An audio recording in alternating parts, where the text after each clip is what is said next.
Hello friends, ओम श्री गणेशाय नमः।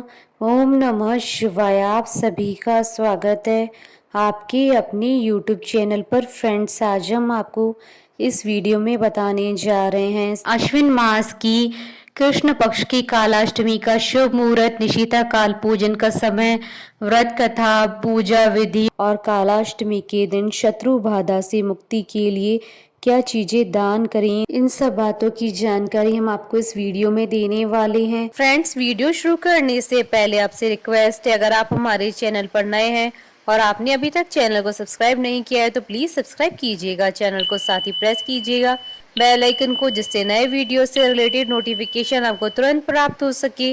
और वीडियो पसंद आने पर वीडियो को लाइक और शेयर जरूर कीजिएगा ताकि सभी भक्तों को इस वीडियो का लाभ प्राप्त हो सके।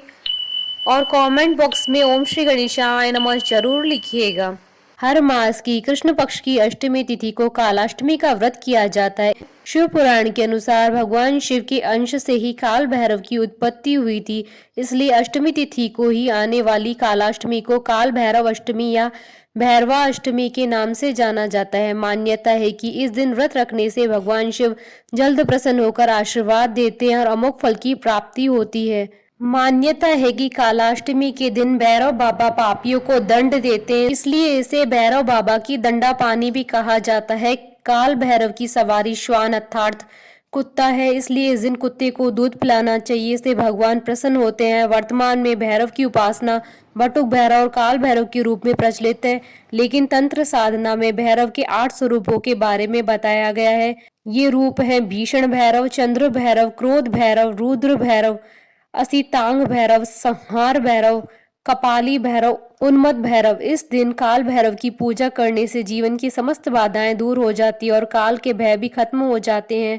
काल भैरव की पूजा अर्चना करने से नकारात्मक शक्तियां, शत्रु और सभी पापों से मुक्ति मिलती है, साथ ही मनोवांछित फल की प्राप्ति होती है।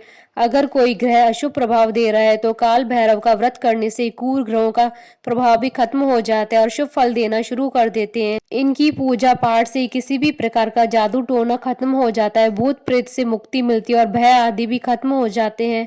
मान्यता है कि काल भैरव को शनि का अधिपति देव बताया गया है और इनकी पूजा से शनि दोष, राहु केतु से प्राप्त हुई पीड़ा से भी मुक्ति मिलती है। पुराणों के अनुसार काल भैरव शक्ति पीठों के अंग रक्षक के रूप में सदा उनके साथ रहते हैं, इसलिए हर शक्ति पीठ के पास एक काल भैरव मंदिर जरूर पाया जाता है। काल भैरव को खिचड़ी, चावल, गुड़, तेल आदि का भोग लगाया जाता है। कालाष्टमी का यह व्रत रोग, दुख और शत्रु पीड़ा निवारण में सहायक होता है। इस दिन आप काल भैरव की प्रिय वस्तुओं का दान दे सकते हैं, जैसे नींबू, अकोन के फूल, काले तिल, धूप दान, सरसों का तेल, उड़द की दाल, पुए आदि चीजें। फ्रेंड्स, अब आइए जानते हैं साल 2024 की अश्विन मास की कालाष्टमी की शुभ मुहूर्त के बारे में। हिंदू पंचांग के अनुसार साल 2024 में अश्विन मास की कालाष्टमी का व्रत 24 सितंबर 2024 मंगलवार के दिन है।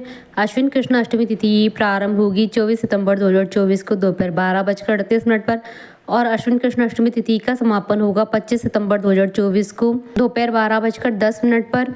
निशिता काल पूजन का समय रहेगा रात्रि 11:55 से रात्रि 12:43 तक। फ्रेंड्स, अब आइए जानते हैं मासिक कालाष्टमी की पूजन विधि के बारे में। कालाष्टमी के दिन ब्रह्म मुहूर्त में उठकर स्नान आदि नित्य कर्म से स्वच्छ होकर लकड़ी के पाटे पर भगवान शिव और माता पार्वती के साथ काल भैरव की मूर्तियां तस्वीर स्थापित करें। इसके बाद चारों तरफ गंगा जल का छिड़काव करें और सभी को फूलों की माला या फूल अर्पित करें। इसके साथ ही नारियल, इमरती, पान, गेरुआ आदि चीजें अर्पित करें। इसके बाद चौमुखी दीपक जलाएं और धूप दीप करें और कुमकुम या हल्दी से सभी को तिलक लगाएं। सभी की एक एक करके आरती उतारें। इसके बाद शिव चालीसा और भैरव चालीसा का पाठ करें। आप बटुक भैरव पंजर कवच का भी पाठ कर सकते हैं। इसके साथ ही भैरव मंत्रों का 108 बार जप करें। इसके बाद काल भैरव की उपासना करें। व्रत की पूर्ण हो जाने के बाद काले कुत्ते को मीठी रोटी या फिर कच्चा दूध पिलाएं और दिन के अंत में कुत्ते की पूजा करें। इसके बाद रात्रि के समय काल भैरव की सरसों के तेल, उड़द, दीपक, काले तिल आदि से पूजा अर्चना करें और रात्रि जागरण करें। फ्रेंड्स, अब आइए आरंभ करें कालाष्टमी की व्रत कथा। पौराणिक कथा के अनुसार एक बार की बात है कि ब्रह्मा, विष्णु और महेश इन तीनों में श्रेष्ठता की लड़ाई चली। इस प्रकार इस बात पर बहस बढ़ गई तो सभी देवताओं को बुलाकर बैठक की गई। सबसे ही यही पूछा गया कि श्रेष्ठ कौन है। सभी ने अपने अपने विचार व्यक्त किए और उत्तर खोजा, लेकिन उस बात का समर्थन शिवजी और विष्णु ने तो किया, परंतु ब्रह्मा जी ने शिवजी को अपशब्द कह दिए। इस बात पर शिवजी को क्रोध आ गया और शिवजी ने इसे अपना अपमान समझा। शिवजी ने उस क्रोध में अपने रूप से भैरव को जन्म दिया। इस भैरव अवतार का वाहन काला कुत्ता है। इसके एक हाथ में छड़ी है।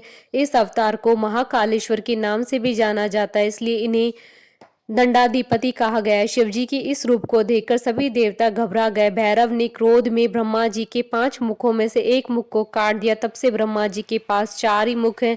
इस प्रकार ब्रह्मा जी के सिर को काटने के कारण भैरव जी पर ब्रह्म हत्या का पाप आ गया। ब्रह्मा जी ने भैरव बाबा से माफी मांगी, तब जाकर शिव जी अपने असली रूप में आए। भैरव बाबा को अपने पापों के कारण दंड मिला, इसलिए भैरव को कई दिनों तक भिखारी की तरह रहना पड़ा। इस प्रकार कई वर्षों के बाद वाराणसी में इनका दंड समाप्त होता है। इनका एक नाम दंडपाणी पड़ा था। बोलिए भैरव बाबा की जय। हमारे साथ इस वीडियो में अंत तक बने रहने के लिए आपका धन्यवाद।